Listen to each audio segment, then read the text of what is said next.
You guys, it's Stephanie Liu coming from Social Media Marketing World San Diego, and I've got the amazing, you know who this is. This is Brian Fanzo, founder of iSocial Fans. Yes? Thanks for having me. Yes, excited to be here. Gosh, let me tell you guys something about Brian Fanzo. This man is a beast. Because the last time I saw you in person was probably for Global Marketing Day. It was. That was a wild day. Yes, that was a 24-hour live streaming thing. But you did actually drink that time, and you were I did. drinking energy drinks. I was drinking energy drinks. Yes. Yes, I had to keep it. I was going a long time. That was for sure. Yes, and it was hilarious because I think like hidden off of the screen was like a row of was. Monster Energy. It was because I agreed. I think for an hour and a half, and like 6 hours in, when other people were canceling, and I was just like, "Stay on air."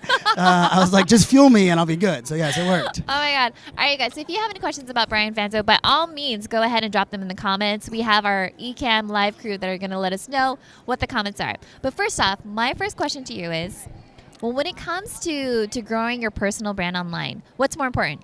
Followers or community? Or are they the same things? Ooh, I like that. So definitely not the same things. Ooh. And we hear a lot about where followers, vanity metrics. But I like to say, in today's day and age, with so much changing, everything being the variables changing, video changing, it's more important to build a community than it is a following. And what I like to say is, if you build a community, they'll follow you wherever you go. Yeah. If you build a following, Meerkat. I say Meerkat is.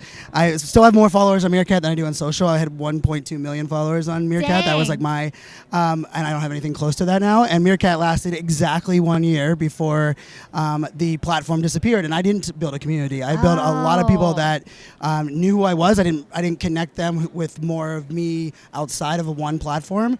And I paid for it pretty harshly. So I have like the living proof on that side. And so yeah, I'm a big believer in so much things are changing. Not only the marketing, the social media platforms, even the type of content. Yeah. If you build a community and you pivot from being an email newsletter to a video, live video or even video on YouTube, Okay. they'll follow you to those channels versus, hey, I'm just building an email list that only cares about my email. Okay, so so yesterday I had the luxury of hanging out with Sean Cannell. Yes. And then Pat Flynn was there too. And Sean was telling Pat, he's like, hey, I love how you do monthly meetups in real life now to build your community. Yes. And so Sean was like, now I'm doing that now for his video creators and Yep. video influencers. Are you doing any in real life stuff? So I am now, and I think that's actually a big point across the board too. I think not only connecting those touch points offline, online, but also kind of linking multiple communities, right? And so Yeah. I think Pat does it really well from the standpoint of, it used to be a podcasting meetup, and then now it's an entrepreneurs meetup, Yeah. right? So he's and I think that's one of the big things for me when you look at community versus a network, and that's always the best way to a network, it comes together because someone invites you. So if you think of your Facebook following, the only way that you connect with me is you're a friend of mine or a friend of a friend. Yeah. That's a network, and networks have plenty of value and plenty of reasons to be working out there. But a community, we are joined together because we have a common purpose, Yeah. and we share a passion for that purpose, right? And so when you bring people together, it's not really a Pat Flynn meetup. It's a meetup that he facilitates. Yes. That drives, and that's the beauty. And so I think Yeah. for me, a lot of times I was letting the event drive how I met with people offline. Yeah. And I realized I was weirdly enough, I was building a great digital community, and then offline I was acting as more of a network where they were having access to me. Got and so it. I've switched the model now to much more mastermind. Hey, we all have this passion. I'm the Yeah. one that has the ability to connect the dots, and then connecting people offline, which is a lot more fun. Okay, so I love that. And I love this idea because just hanging around with you guys, it was like, so then are you only doing it in your hometown, in your city, or do you do it because you travel a lot? So You do, I'm like, doing meetups it. I'm doing it everywhere, and I kind of like the smaller element of it. And I think I'm not saying I would turn down a bigger meetup as well, but I think the word that I always talk about is access. Yeah. Like everyone, consumers, customers, we know that. I mean, access is what people are craving today, and I think access can sometimes be assumed like, hey, I met that person. Hey, I took a selfie with that person. But I think that true access is like having the dialogue, that experience. Yeah. I sat at a table today, and it was a startup that I'm a big fan of that does captions called Quick. Yes, And we know Quick, yes. big fan of Quick. And I was sitting there at the table, and Steve Dotto came, and I connected the two of them. And during that connection, Dotto was like, "Hey, this brand I've been working with is who," and like the beauty was in the fact that it was the three of us. Yeah. And so I think I'm always been one of the things I struggle with community has always been scale, and just like trust. How do you scale trust? How do Yeah. how do we move things? So I think as your numbers increase, that's definitely something that becomes a little bit more difficult. I mean, Tony Robbins is a good example of someone that continues to do it. But I think that's the beauty of, it's possible. But I like the smaller ones around. Yeah. And definitely having it focused less about, hey, Brian's here, more Yeah. about, hey, Brian here, and we're going to facilitate a conversation around something. Now let's talk about, how does live video actually help out in facilitating and scaling trust? So I like to say, when we're looking at content today, I think we have to have two vehicles of content. And this is kind of newer initiative for me, but the brands I get to work with, studying creators like yourself, I think we have to have one that is subscription, consistency-based content. So it could be a podcast, a YouTube channel, an email newsletter, something that you are telling your audience, I'm going to show up every single time and deliver. Now, every time could be monthly, weekly. It doesn't. And I think it's important to have that one piece of content. And then I think the second piece of content is where I believe you have to have a participatory content, in the sense that you're not creating content for you. You're creating content with your audience. And live video. I mean, I am as bullish as there could be possibly on live video. I mean, live video. You're the perfect person to have on here to talk about the power of live video. It is. It changed so much for me, and for so many people, they assumed that I wanted to become like a live video expert, but really, live video allowed me to connect in the realest, most authentic way that fits my style. And I mean, it changed everything. And the businesses I've worked with, Super Bowl, IBM, Dell, so much of it was, hey, we don't trust a brand or a logo. Yep. How do we break down that trust? And video has been the answer. I mean, every year has been a year of video. This is my eighth year at this event, and I feel like it's been a year of video all 8 years. They're 8 for 8 on. We're just going to remix that keynote. Yes, over and over again on video. But I think the power in live video for me has always been, it shrinks the distance between the creator and the audience. And it also puts the creator on its toes. And I think for me, when I hear creators not willing to be on live video, my first inkling is they don't know what they're talking about. And they're scared. They're really good at the polished, produced, and selling unicorns and rainbows, which we know a lot of marketers can do really well. And so I look at live video as that it's the trust vehicle, and allows your audience to feel like, hey, they're creating that with me. They care about me. And so there's no better way to do that than live video, for sure. And so if you guys are watching, again, this is Brian Fanzo. You might not always have access to him, especially if you're not here at the conference. But if you have any questions, go ahead and drop them in the comments. In the meantime, Glenn is going to go ahead and let us know about the live streaming summit that's going to be happening in just a few moments, and then we'll come back to Brian. Yep, it's our video. We don't have it on there. What is it? It's the bumper video. Live video, that's the best part. Live video. See, that's what.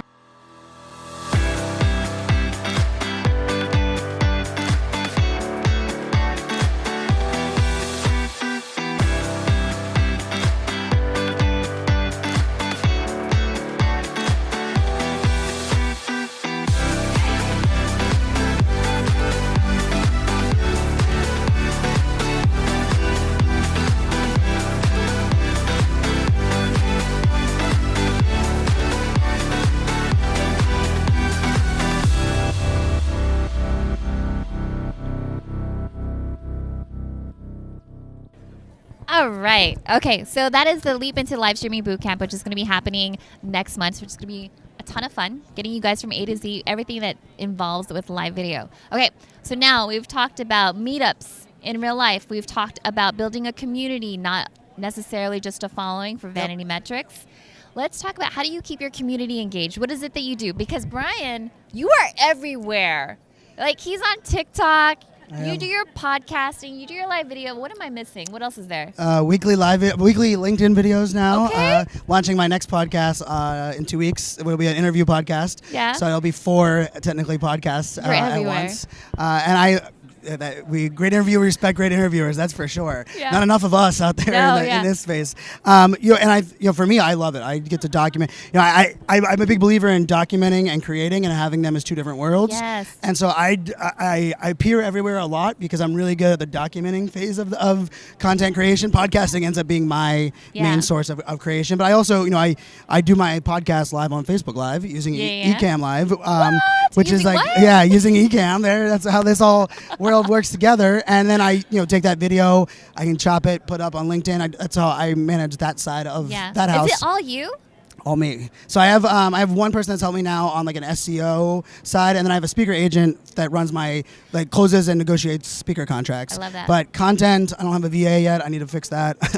I said that 2 years ago, and then I hired a speaker agent, and then I was like, I want to focus more on SEO and ads, which I'm not an expert in that. Yeah. So I brought someone on that's Bree from. She's actually helping Quick as well. So Bree Anderson, the perfect example of she kept reaching out and saying, hey, I want to help you, and now she's been helping me out. I brought her to the event, so it's kind of the beauty there. But yeah, I'm a team of one for the most part. And I think there's also an element where, I like to be on every platform so that I can help my clients and the audiences I speak at full time to understand where they should be. And so I don't ever believe anyone should do the model that I'm doing. Where I'm like, the amount, and funny enough, the interviews I've done today.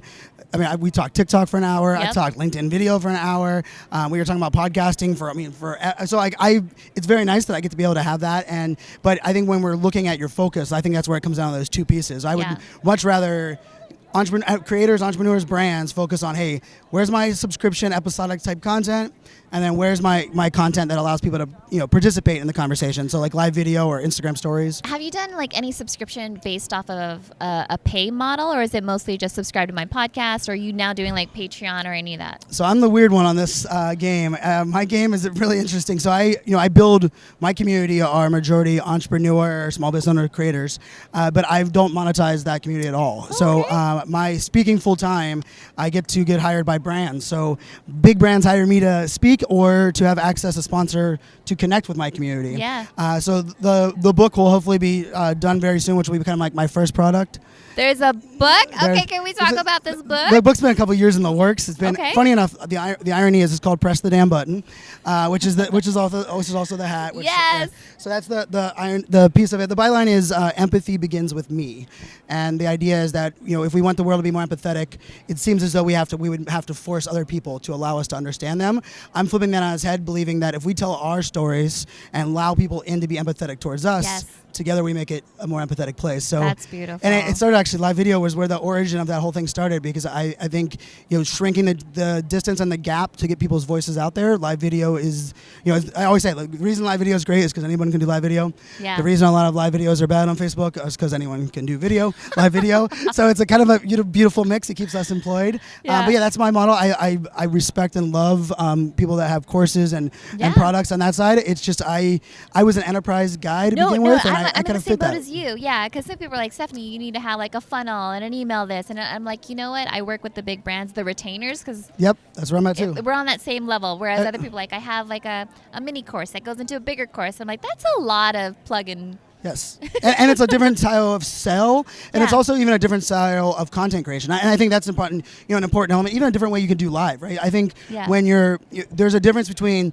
building long-term trust in a way, jab, jab, jab, right hook is a perfect example of Gary. But Gary joked with me about 2 years ago, actually made fun of me, in a giant stage, called me out. I was going on the next day at the event, and he was like, well, Fanzo just forgot the last part of my book title. It wasn't just jab, jab, jab for forever. You might need to right hook someone eventually. Which there is a beautiful point to that, right? If you haven't taught your community to purchase what they've been getting access to for a while, you might have a steep learning curve when you want to make that happen. But like you, I think I fit my personality better as my background, and it's also for me allows me to do the crazy chaotic stuff that I get to do. So the freedom on that, I think we both like that freedom. I love Brian so much. I'm sorry, I should be looking at you, but I'm just like, wow. We have a lot of fun.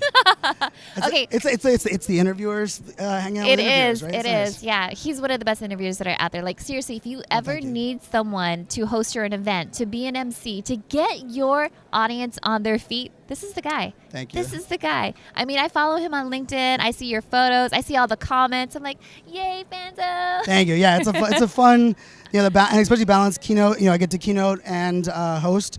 And interestingly enough, so all of it. My chops are all live video chops, right? I think that's the.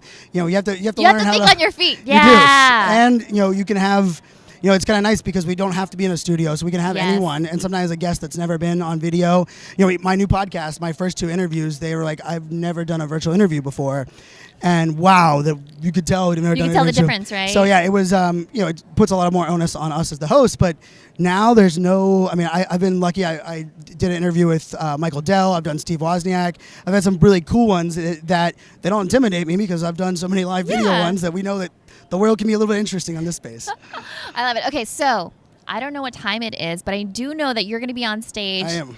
If you're here at Social Media Marketing World and you want to experience this in real life, because it is absolutely amazing, it's room 30 ABCDE. Yes, it is. 4/25 today, Monday. Yes. And what is your topic about? Digital empathy, the importance of creating a community, not just a following. And the really piece of it is growing, I'm connecting the dots, and it's really focused on social media community. So I retweaked the entire talk to be really hyper social media, and I really want us to break down the formula of what creates a vibrant community. Wow. And then if you don't have that piece of the formula, I wrap up the talk with the idea of what kind of content you can create to start to foster that. There's a little bit of live video in there too, so that's part of it too. But yeah, it's gonna be fun. This is my 8th year here, and I mean 7 years speaking, 8 year attending this event.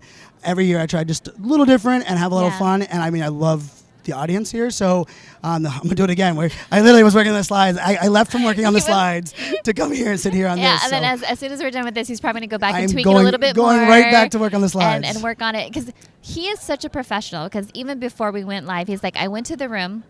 I staked out the room. I wanted to see how it would be presented. And now I'm reworking the slides. That way I could really create that connection with my audience. There's no other person that I feel like is so dedicated to their art form and their craft thank than you. That means a lot. I appreciate that. And I can tell you, as a speaker, the idea that I get people's captured attention, and it's what we all crave in the digital world, and I have that luxury, and so I take the onus on myself to be like, hey, I want them to feel like they got the best Brian Fanzo experience they've ever gotten, and sometimes the room, sometimes the audio will play some secrets on me, and this went through me for a massive loop. I had built a very GIF heavy, image heavy. That. Yes. Yeah. So I was kind of taking that to another level here on this one, and unfortunately the room setup will not allow that to be a great experience for everyone. About 80% of the room would be been fine, and for me that wasn't going to be good enough. So I'm going more words and less images, and more me walking around. But I like a challenge. Fanzo and surround It sound, is. HD, room 30, ABCDE in a That's couple of where I'm at. hours. Couple hours. All right, you guys. You Thank you rock. so much for hanging out. You are the best. You're the best. You're the best. All right, you guys. We're going to end it. Bye. Thanks, guys.